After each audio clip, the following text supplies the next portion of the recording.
किसानों को संगठित करने का लगातार बरसों से करते चले आ रहे हैं।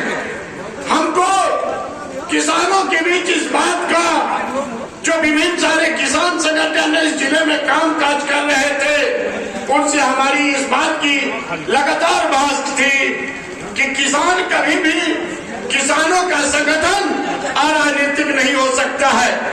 किसानों का जब भी संगठन होगा, क्योंकि मेरा मानना है किसानों का सवाल राजनीतिक है और किसानों का समस्या को हल एक बेहतर राजनीतिक विकल्प पेश करके ही किसानों की समस्या को हम हल कर सकते हैं। आज वो मौका दिया जब देश के समक्ष कॉर्पोरेट घरानों का हमला शुरू हुआ। किसानों को कॉर्पोरेट घरानों का गुलाम बनाने की जो देश में सत्तासीन सरकार है, उस सरकार ने एक माहौल पैदा किया। तो आज जो लोग जितने भी अराजनीतिक कह करके कहते थे, आज उनको मजबूरी में इस बात को कहना पड़ रहा है कि किसानों का सवाल तभी हल हो सकता है जब इस देश में किसान पक्षीय सरकार बनेगी, किसानों के हित वाली सरकार बनेगी। और इस समय में देश में जो सरकार है वो पूरी तरह से किसान विरोधी सरकार है, मजदूर विरोधी सरकार है, इस कुछ कॉर्पोरेट घरानों की गुलाम सरकार है, ये अंबानी अंबानी की सरकार है। इस बात को देश के ही करीब 300 किसान संगठन दिल्ली में बैठ करके कह रहे हैं। दोस्तों, हम इस बात को कहना चाहते हैं, हमारे बीच हमारे नेता आएंगे, राकेश टिकैत जी, तो इस बात को विस्तार से रखेंगे कि 3 कृषि काले कानून कितना किसान विरोधी है, कितना जो है कॉर्पोरेट घरानों के पक्षधर है, कितना उनके हित का है, कितना देश के किसानों को गुलाम बनाने वाली है। मैं इस बात को, इस चंदौली जनपद का कुछ सवाल उठाना चाहता हूं। मैं इस बात को कहना चाहता हूं, सरकार की चंदौली का जिला प्रशासन इस बात को कहता है कि 38,000 किसानों का गन्ने की खरीद हुई है। मैं यहाँ के किसानों से कहना चाहता हूँ, जनपद के तमाम किसान लोग जुटे हुए हैं, आप हाथ उठा के इस बात को कहें कि सरकार के दावा सही है, इसमें से कितने किसानों का धान की खरीद की हुई है, इस बात को आप हाथ उठा करके बताने का कोशिश करें। मैं चाहता हूं कुछ किसान जिनका धान अगर खरीद हुई है तो आप हाथ उठा के कहें, नहीं तो ये जिला प्रशासन का ये दावा मैं मानता हूं कि झूठा है। जानते हैं दोस्तों, ये पूरा के पूरा जिला प्रशासन न्यूनतम समर्थन मूल्य पर किसानों की धान की खरीद करने में हीरा हवाली किया है। आज आप भी जानते हैं कि कई सौ करोड़ रुपया इस चंदौली के किसानों का अभी भी बकाया है। 17 मार्च से यहाँ का जिला प्रशासन कहता है कि हम किसानों के खाते में पैसे भेज दिए हैं और वो पोर्टल में पर अटका हुआ है। 17 मार्च से 9 अप्रैल तक किसानों का गल्ला का भुगतान नहीं हुआ है। करीब 200 को ऐसे किसान हैं जिनके बारे में यहाँ का प्रशासन कहता है कि उनके खाते में गड़बड़ियां हैं, इसलिए आप नहीं भेज पा रहे हैं।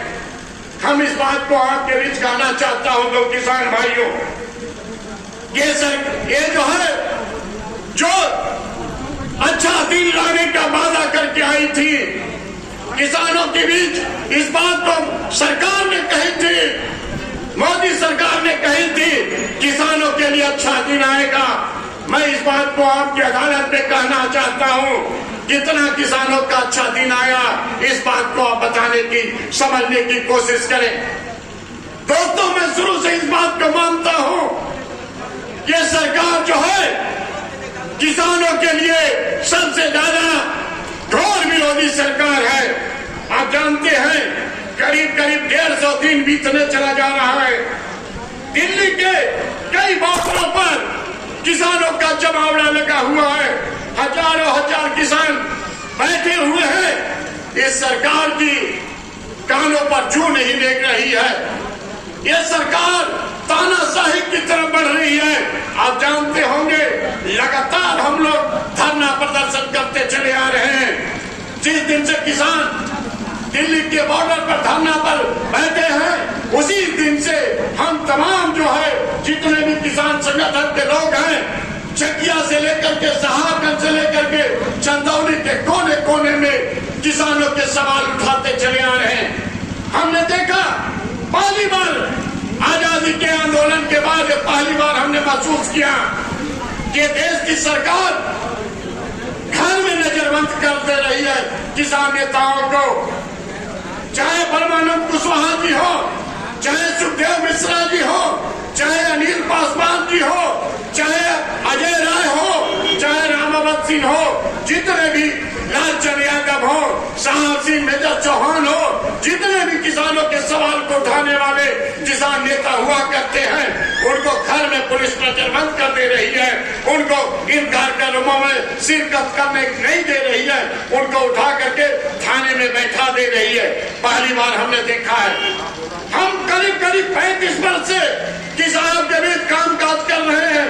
हमने देखा है कि जब अगर लड़ाई सीधे सीधे भी होती थी, लड़ते भी थे, तो हमने देखा है कि गिरफ्तारियां होती थी। और गिरफ्तारियों अगर गंभीर धारा में गिरफ्तारी होती थी तो चौका घाट जेल भेजा जाता था। हाथ के धारे में गिरफ्तारी होती थी तो 3 वर्ष की गिरफ्तारी के बाद छोड़ दिया जाता था। लेकिन ये सरकार तानाशाही की तरफ बढ़ रही है।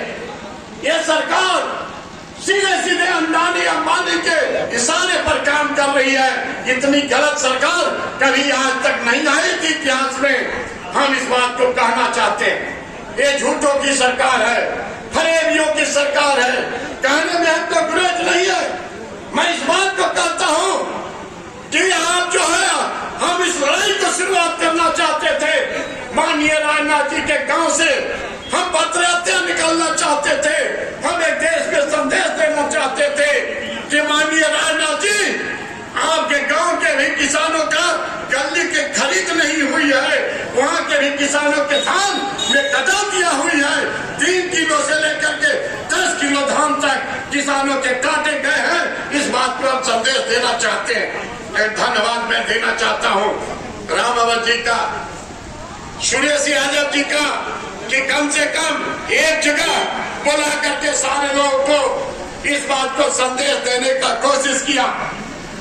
किसान भाइयों, मैं आपके इलाके में लगातार इस बात को देखता चला रहा हूँ। किसानों के लिए कोई राहत का पैकेज नहीं है। और मैं इस बात को आज कम से कम तहे दिल से शुक्रिया अदा करता हूँ। हम आलोचक बहुत बड़ा हुआ करता था इन किसान संगठनों का। आपसे मैं बार बार बहस करता था कि जितने भी इस टाइप के किसान संगठन है, वो अधिकारियों के यहाँ जाते थे और उनका चाय नाश्ता लेकर के चलाते थे। लेकिन आज परिस्थिति पैदा कर दिया है कि आज भेटिया जैसे जगह पर विपरीत परिस्थितियों में हजारों हजार की संख्या में आज जुटे हैं। और आप इस बात को कह रहे हैं कि जिला प्रशासन, ये सरकार किसान विरोधी है, इस बात को कह रहे हैं। इसलिए दोस्तों, बहुत कम समय में हम इस बात को कहना चाहता हूँ कि विस्तार से सारे कानून हमारे बहुत सारे वक्ता बताएंगे। हम अपनी पार्टी के अखिलेंद्र प्रताप सिंह ने के तरफ से इस बात की आपके आंदोलन की शुभकामना देता हूं। अपने